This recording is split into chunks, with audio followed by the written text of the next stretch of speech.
Good evening बच्चों। जैसा कि आप लोगों को मालूम है, हम लोग class 10th geography chapter 1 resources and development follow कर रहे हैं।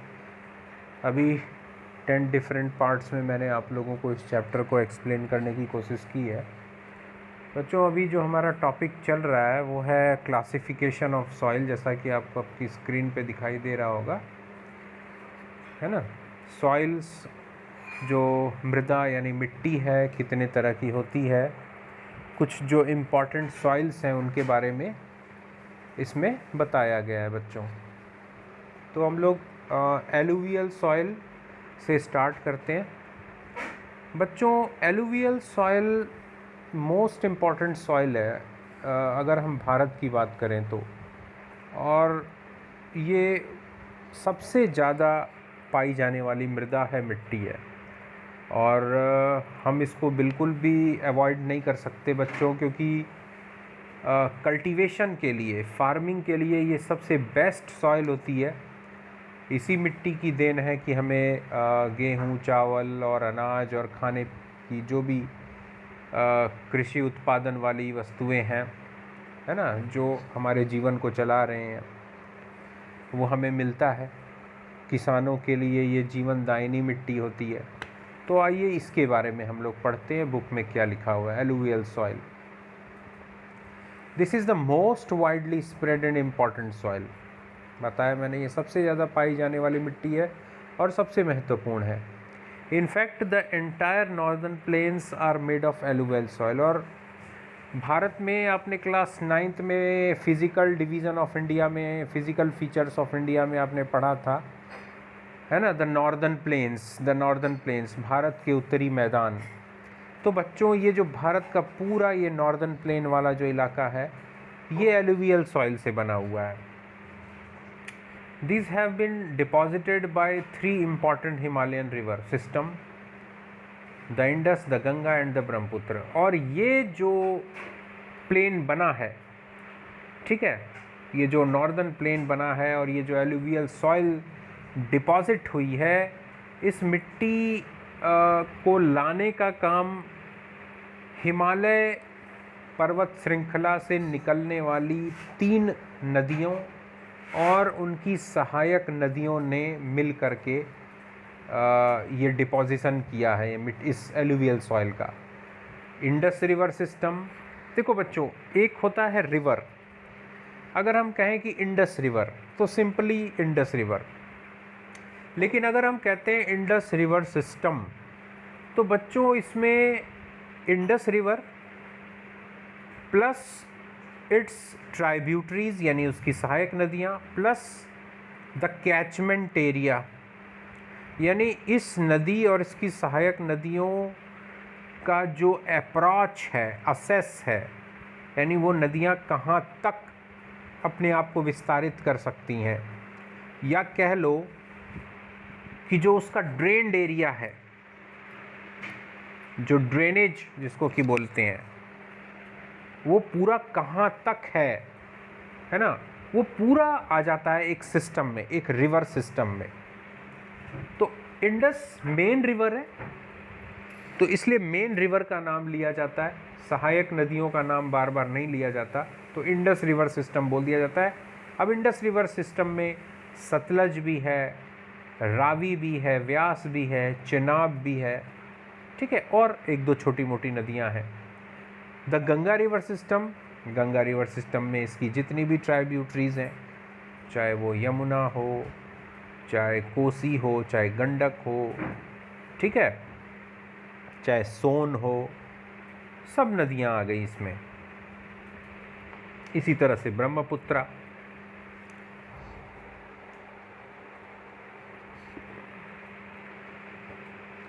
बच्चों, तो ये जो रिवर सिस्टम्स हैं इंडिया की, ये जो 3 रिवर सिस्टम, इनका काम है, इसने जो है पूरा एलुवियल सॉइल को डिपॉजिट किया है। These soils also extend in Rajasthan and Gujarat through a narrow corridor. बच्चों, इस एक आगे बढ़ने से पहले एक चीज़ और मैं क्लियर कर दूं बच्चों। अगर आप फॉर्मेशन ऑफ सॉइल अगर देखें, मिट्टी बनी कैसे है, तो अगर उसके बेसिस पे अगर हम क्लासिफाई करें बच्चों, तो दो तरह की मिट्टी होती है, दो तरह की सॉइल होती है। एक तो होती है ट्रांसपोर्टेड सॉइल और दूसरी होती है रेजिडुअल सॉइल। ट्रांसपोर्टेड सॉइल बच्चों, जैसा कि वर्ड से ही क्लियर है कि वो जो मिट्टी है बनी कहीं और, ठीक है, और किसी कैरियर ने उसको हजारों किलोमीटर, सैकड़ों किलोमीटर ला करके उसको दूसरे जगह डिपॉजिट कर दिया, है ना। तो ये जो हमारी एलुवियल सॉइल है, ये ट्रांसपोर्टेड सॉइल है, और इन नदियाँ अपने साथ बहा करके लेके आई हैं पहाड़ी इलाके से, हिमालयन इलाके से ले करके, और इसने ला करके मैदानी इलाकों में डिपॉजिट कर दिया, ठीक है, जमा कर दिया। तो ये जो एलुवियल सॉइल है, ये ट्रांसपोर्टेड सॉइल का एक एग्जाम्पल है। This soil also extend in Rajasthan and Gujarat through a narrow corridor. यहाँ तक कि ये जो मिट्टी है एलुवियल सॉइल, ये राजस्थान और गुजरात में भी पाई जाती है, लेकिन एक पतले से रीजन में, एक पतले से इलाके में, ठीक है। Alluvial soil is also found in the eastern coastal plains, particularly in the deltas of Mahanadi, the Godavari, the Krishna and the Kaveri rivers। बच्चों जब तुम देखोगे, एक मिनट, हम अगर इसमें मैप अगर हो तो हम लोग देखते हैं। एक मिनट, मैं मैप से तुम लोगों को समझाने की कोशिश करता हूँ।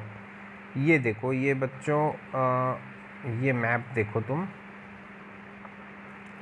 मैप में बच्चों तुम ये देख रहे हो, जो ईस्टर्न कोस्टल प्लेन है भारत का, जो बे ऑफ बंगाल से सटा हुआ जो तटीय किनारा है, इसको देखो। यहाँ पे आप तुम एलुवियल सॉइल देख रहे हो, एलुवियल सॉइल इधर देख रहे हो ना। ये पूरा पतला सा कॉरिडोर है, नॉर्दर्न प्लेन जैसा एकदम ब्रॉड नहीं है, चौड़ा नहीं है, लेकिन ये देखो तुम, ठीक है। तो ऐसा क्यों, ये मिट्टी यहाँ पर क्यों है? तुम वेस्टर्न कोस्टल प्लेन को देखो। वेस्टर्न कोस्टल जो अरेबियन सी से सटा हुआ इलाका है भारत का, वहाँ पर तुमको एलुवियल सॉइल नहीं दिखाई दे रही है, लेकिन तुमको ईस्टर्न कोस्टल प्लेन है, इसमें तुमको पूरा तुम्हारा वेस्ट बंगाल से, उड़ीसा से लेकर पूरा तमिलनाडु तक फैला हुआ है बच्चों। तो ऐसा क्यों है? ये सिंपल सा है बच्चों, क्योंकि तुम लोगों ने पिछले साल ड्रेनेज वाला पढ़ा था चैप्टर, उसमें तुम लोगों ने देखा था जो ड्रेनेज पैटर्न है, इंडिया का जो ड्रेनेज पैटर्न है वो क्या है। जो भारत की नदियां हैं वो पश्चिम से पूर्व की तरफ बहती हैं, यानी वेस्ट से ईस्ट की तरफ फ्लो है ना। जो ढाल है भारत का, ठीक है, जो इंक्लाइनेशन है, जो टोपोग्राफिकल इंक्लाइनेशन जिसको बोलते हैं, वो वेस्ट टू ईस्ट है। इसका सिंपल सा एग्जांपल ये है कि भारत में जितनी भी नदियां हैं, अधिकतर नदियां, कुछ रिवर्स को, एक दो चार नदी को छोड़ करके सब की सब बे ऑफ बंगाल में मिलती हैं आके समुद्र में, बे ऑफ बंगाल में, यानी पूर्व की तरफ, ठीक है। तो जितनी भी नदियां हैं वो आ रही हैं तुम्हारा, चाहे वो महानदी हो, तुम देख लो, चाहे महानदी हो, गोदावरी हो, कृष्णा हो, कावेरी हो, ये सब नदियां आकर के बे ऑफ बंगाल में मिलती हैं। तो नदियां, मैंने बताया कि एलुवियल सॉइल किसका काम है? एलुवियल सॉइल का मतलब नदियों का काम। तो नदियां आ रही हैं, तो नदियां ये ईस्टर्न कोस्टल प्लेन में, ईस्टर्न कोस्ट की तरफ जो आ रही हैं, बे ऑफ बंगाल में आके समुद्र में मिल रही हैं। तो मिलने से पहले ये डेल्टा बनाती हैं। तुम लोगों ने पढ़ा होगा क्लास 9th में और जूनियर क्लास में पढ़ा होगा कि डेल्टा क्या होता है, ठीक है। तो डेल्टा बनाती हैं। डेल्टा एक तरह से, ये जो नदियाँ होती हैं, ये अपने साथ बहुत सारे सेडिमेंट्स, बहुत सारा क्ले, सेडिमेंट्स, मड, कीचड़, महीन जो पार्टिकल्स हैं सॉइल के, ये अपने साथ ले करके आती हैं। और जब ये एकदम समुद्र से मिलने वाली होती हैं, तो इनकी जो स्पीड होती है, फ्लो ऑफ वाटर की जो वेलोसिटी होती है, जो स्पीड होती है, वो बहुत कम हो जाती है, एकदम न के बराबर। इसके कारण ये नदियाँ जो हैं डिपॉजिट कर देती है, ये इनके अंदर इतना सेडिमेंट और कचरा, इतना मिट्टी गाद भरा रहता है कि वो डिपॉजिट हो जाता है एक जगह। और जो मेन स्ट्रीम होती है, जो मेन रिवर होती है, वो डिफरेंट स्ट्रीम्स में डिवाइड हो जाती है ना, जिसको हम लोग डिस्ट्रीब्यूटरी बोलते हैं। ट्रिब्यूटरी का उल्टा डिस्ट्रीब्यूटरी हो जाता है। नदियाँ जो हैं वो कई धाराओं में बंट जाती हैं और बीच बीच में कीचड़, गाद, क्ले, पार्टिकल्स, सेडिमेंट्स को डिपॉजिट कर देती हैं। इसको हम लोग बोलते हैं डेल्टा। इस इलाके को हम लोग बोलते हैं डेल्टा। तो ये सारी नदियाँ डेल्टा बनाती हैं और यही एलुवियल सॉइल को डिपॉजिट कर देती हैं। इसलिए पूरा हमारा जो ईस्टर्न कोस्टल प्लेन है वो एलुवियल सॉइल से बना हुआ है, ठीक है। और चूंकि हमारे वेस्टर्न कोस्टल प्लेस में ज़्यादा दो एक नदियाँ हैं, जैसे तुम्हारी नर्मदा रिवर है, ठीक है, नर्मदा है और शायद ताप्ती रिवर है। ये एक दो ऐसी नदियाँ हैं जो कि वेस्टर्न फ्लो है, यानी ईस्ट से वेस्ट की तरफ फ्लो की है और अरेबियन सी में जाके गिरती है, लेकिन ये डेल्टा नहीं बनाती, ठीक है, ये डेल्टा नहीं बनाती है और इसीलिए इधर तुमको एलुवियल सॉइल ज़्यादा नहीं मिलेगी, ठीक। अब चलो हम लोग आते हैं, तो ये हो गया। इसके आगे है the alluvial soil consist of various proportion of sand, silt and clay. Alluvial soil में सैंड भी का परसेंटेज भी होता है, यानी बालू वगैरह भी होता है, सिल्ट भी होता है ना, और क्ले। सिल्ट थोड़ा सा कोर्स होता है, सैंड से थोड़ा फाइन होता है, लेकिन क्ले से थोड़ा कोर्स होता है। क्ले बहुत महीन, बहुत ही फाइन पार्टिकल्स से बनी होती है। तो इसमें इस एलुवियल सॉइल में सैंड का भी परसेंटेज होता है, सिल्ट का भी होता है, क्ले का भी होता है। As we move inlands toward the river valleys, soil particles appear somewhat bigger in size. जब हम लोग रिवर वैलीज की तरफ जाते हैं, नदी घाटियों की तरफ जाते हैं, तो हम देखते हैं कि जो सॉइल पार्टिकल्स हैं उनका साइज थोड़ा सा बड़ा हमको दिखाई देता है। In the upper reaches of the river valley near the place of the break of slope the soils are coarse. कहने का मतलब ये मैं आपको एक मिनट मैं आपको बताऊंगा। इसको मुझे थोड़ा सा आपको ड्रॉ करके एक्सप्लेन करना पड़ेगा, है ना। हाँ बच्चों, मैं आप लोगों को समझा रहा था कि जो एलुवियल सॉइल होती है वो जब हम, ये कई तरह की होती है according to the percentage of the content. इसमें कौन कौन से जो इंग्रेडिएंट्स हैं, सैंड, सिल्ट और क्ले, उसका क्या परसेंटेज है। दूसरा ये कि जो इसकी पार्टिकल साइज, इस मिट्टी के जो पार्टिकल्स होते हैं उसके साइज पर भी डिपेंड करता है। तो साइज छोटा या बड़ा, यानी फाइन पार्टिकल्स या कोर्स पार्टिकल्स, ये थोड़ी सी टोपोग्राफी पे डिपेंड करता है। अब हम देखते हैं कि कैसे, है ना। सपोज़ ये आपका, ये मान लो ये हिल है, माउंटेन एरिया है, और तुम देखोगे कि माउंटेन एरिया में जो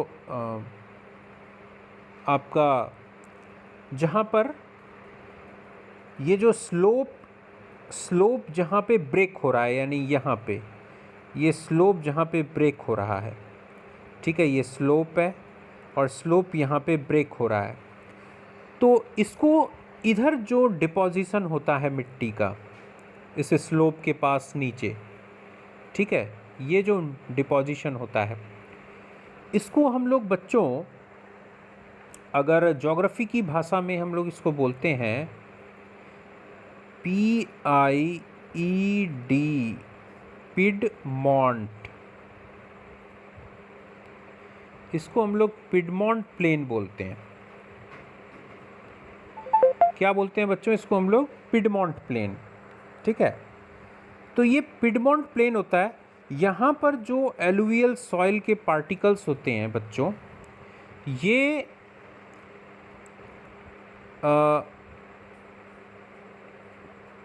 काफ़ी कोर्स होते हैं। यानी कहने का मतलब ये कि तुम्हारा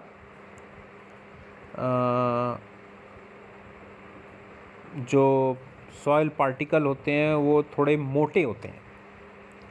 ठीक है, समझे?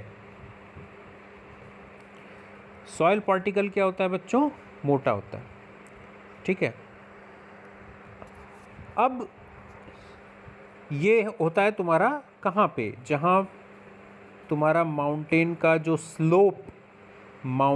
स्लोप जहाँ पे ब्रेक होता है, यानी स्लोप जहाँ पे ख़त्म होता है। ठीक है, उसको वहाँ पर जो मिट्टी का डिपोजिशन होता है, प्लेन जो बनता है, उसको हम लोग पिडमॉन्ट बोलते हैं। और उसको अलग अलग इलाकों में लोकल लैंग्वेज में कहीं इसको दुआर्स भी बोलते हैं, चौस भी बोलते हैं, तराई भी बोलते हैं, है ना। इसको ज्योग्राफी की भाषा में पिडमॉन्ट प्लेन बोलते हैं, लेकिन लोकल इंडिया में इसको जो हम लोग तराई का इलाका, चौस का इलाका, दुआर्स भी बोलते हैं इसको, है ना, दुआर्स। यहाँ पर जो एलुवियल सॉइल होती है उसकी खास बात क्या होती है बच्चों? याद रखना, जो पार्टिकल्स होते हैं थोड़े बड़े बड़े पार्टिकल्स होते हैं, मोटे पार्टिकल्स होते हैं, कोर्स पार्टिकल्स होते हैं। ठीक है, apart from the size of their grains, एक बार फिर हम लोग इसको समझते हैं। ठीक है, एक मिनट बच्चों। हाँ, अब आते हैं हम लोग, apart from the size of their grains on components, soils are also described on the basis of their age. अब ये तो हुआ तुम्हारा जो पार्टिकल की साइज के अकॉर्डिंग, फाइन पार्टिकल्स और कोर्स पार्टिकल्स। सॉइल की एज भी देखी जाती है। ठीक है, वो जो सॉइल है वो पुरानी है कि नई है, मिट्टी के जो पार्टिकल्स हैं पुराने हैं कि नए हैं, इसके आधार पर भी हम एलुवियल सॉइल को देखते हैं। According to their age, alluvial soils can be classified as old alluvial and new alluvial. पुरानी जलोढ़ मिट्टी, इसको जलोढ़ मिट्टी भी बोलते हैं, एलुवियल सॉइल को जलोढ़ मिट्टी भी बोलते हैं। तो पुरानी एलुवियल और नई एलुवियल। पुरानी एलुवियल को बच्चों लोकल लैंग्वेज में बांगर बोलते हैं, बांगर, जैसा कि तुम देख रहे हो, पुरानी ओल्ड एलुवियल को। और न्यू एलुवियल को हम लोग खादर बोलते हैं, बांगर एंड खादर। अब बांगर और खादर, पुरानी alluvial old alluvial, new alluvial khadar. ठीक है, ये अक्सर बच्चों बोर्ड एग्ज़ाम में इस पर बेस्ड क्वेश्चन पूछा जाता है और बच्चे इसमें कंफ्यूज हो जाते हैं। इसलिए मैं उनको एक सलाह देता हूँ कि वो किसी एक को याद करें। सिर्फ ओल्ड एलुवियल को याद करो कि ओल्ड एलुवियल को बांगर बोलते हैं, बस। न्यू एलुवियल को भूल जाओ, क्योंकि किसी एक को याद रखोगे तभी दूसरे वाला भी तुम्हें याद रहेगा। लेकिन अगर दोनों को याद करने की कोशिश करोगे तो कंफ्यूज हो जाओगे कि अरे यार ओल्ड एलुवियल किसको कहते हैं, बांगर को कहते हैं कि खादर को कहते हैं। तो इसीलिए कह रहा हूँ मैं, एक को याद रखो, ओल्ड एलुवियल बांगर। बांगर मीन्स ब से बांगर, ब से बूढ़ा, बूढ़ा यानी ओल्ड, ब से बूढ़ा, ब से बांगर। ठीक है, याद हो जाएगा। The bangar soil has higher concentration of kankar nodules than the khadar. It has more fine particles and is more fertile than the बांगर।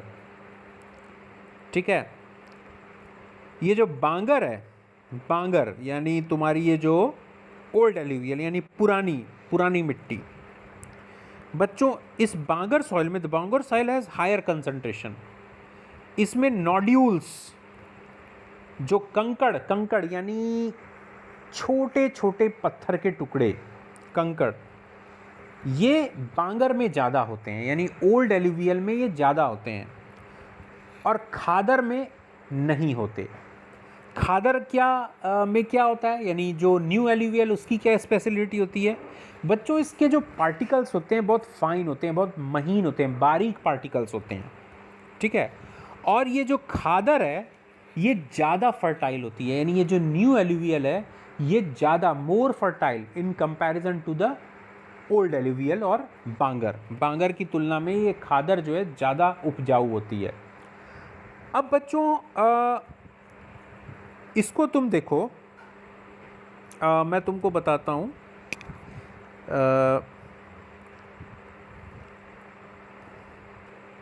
हाँ बच्चों, अब जो है मैं तुम लोगों को बताता हूँ कि किस तरह से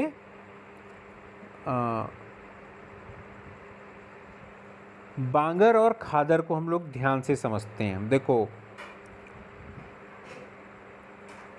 ये जो तुम्हारी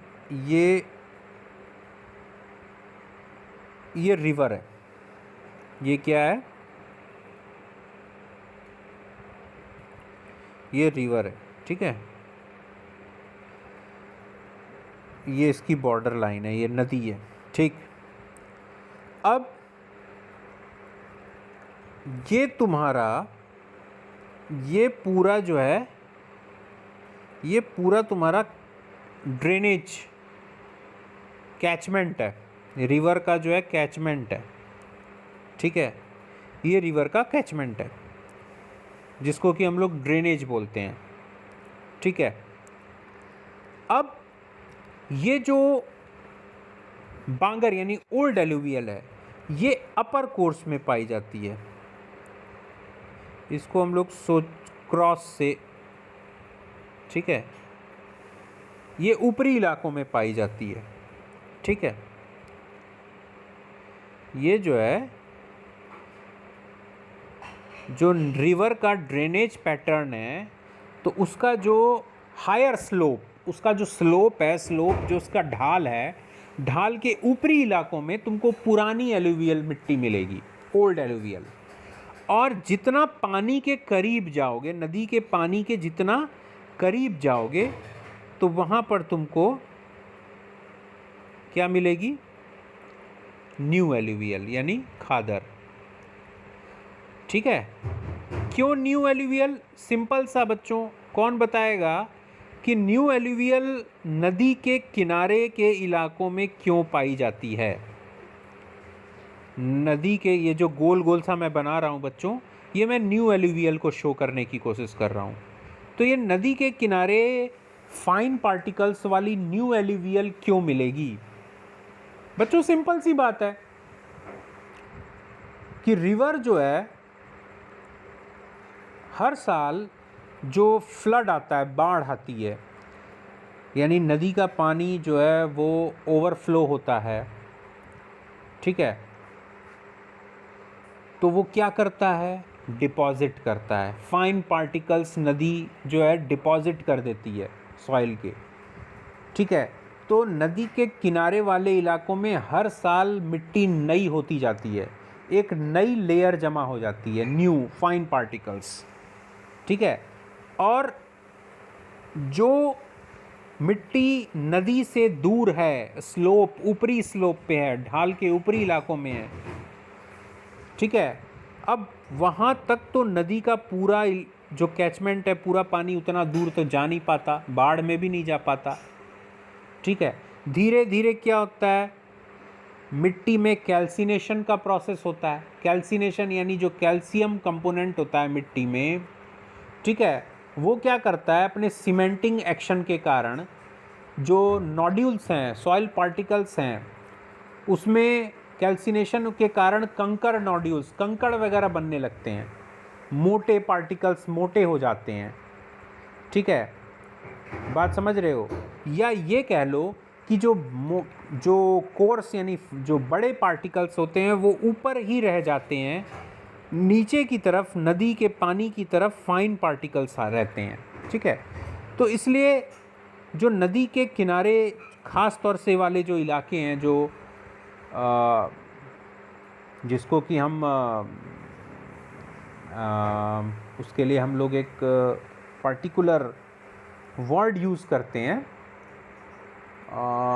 मुझे याद नहीं आ रहा है, इसको हम लोग बोलते हैं देखो बच्चों मुझे याद नहीं आ रहा है, इसको हाँ बच्चों, मैं फ्लड प्लेन्स की बात कर रहा था।